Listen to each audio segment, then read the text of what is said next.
Alright guys, as always, you want to start with a clean template and comb the hair out. The highest guard we're using on this haircut is a 4 against the grain. So this is a drop fade, so we're going to make sure we start our first guideline with our wall detailers as such. Now that guideline should start right where that C part of the edge is. It should start right there and drop in the back, and the same thing on the other side. And then once we get that guideline, we're going to use our wall detailers to ball them out. Make sure everything's balled. Nice, crispy, and clean.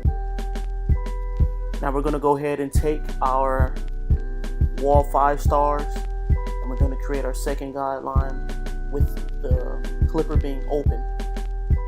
Now this particular haircut, I'm not going to be making any guidelines disappear. As of yet, I'm going to do that at the end. So as you can see, we put our 1 guard on there and created our second guideline. Now we're creating our third guideline with our 2 guard. Going ahead and creating our third guideline with our 2 guard, leaving those guidelines in there, cleaning them up later. So right now, as you can see, what I went ahead and did was put our 1 guard back on there and cleaning up that guideline that we created with that 2 guard. Now I put my 1.5 guard on there and cleaning up that guideline between the 1 and the 2. Now I'm going ahead and cleaning up that initial guideline that we created with the 1/2 guard and do the same thing with the 1 guard. Clear out those guidelines as you move forward. Now you want to take your guards off and go ahead and close your clippers and clean out that first guideline that you created with the wall detailers. And I'm sorry for the angles, guys. I know it's a little hard to see what I'm doing here. I'm just cleaning out that first guideline with my clipper being closed.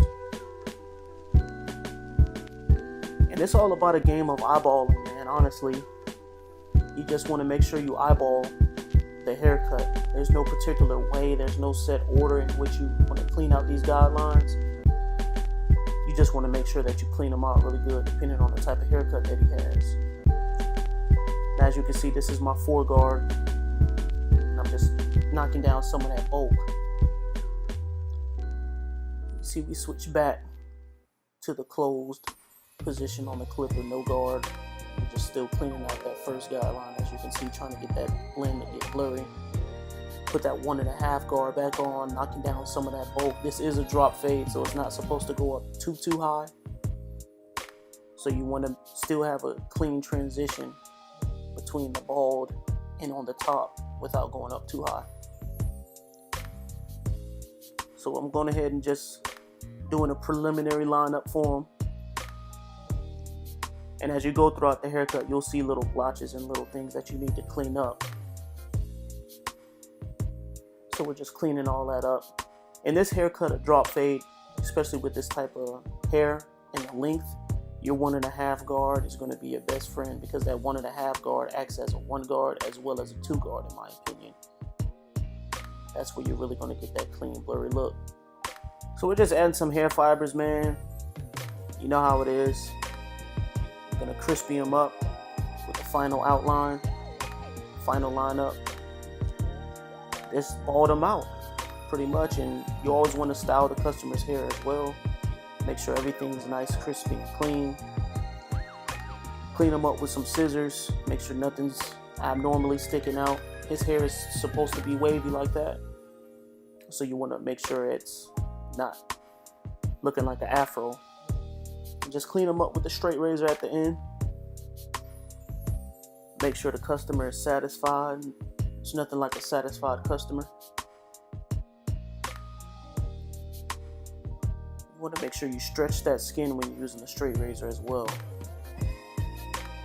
Do not, and I repeat, do not use a straight razor without stretching that skin, because you will peel that skin straight off. And again, just doing the final touches, man. See how that fade doesn't go up too high? Clean them up, you're all good.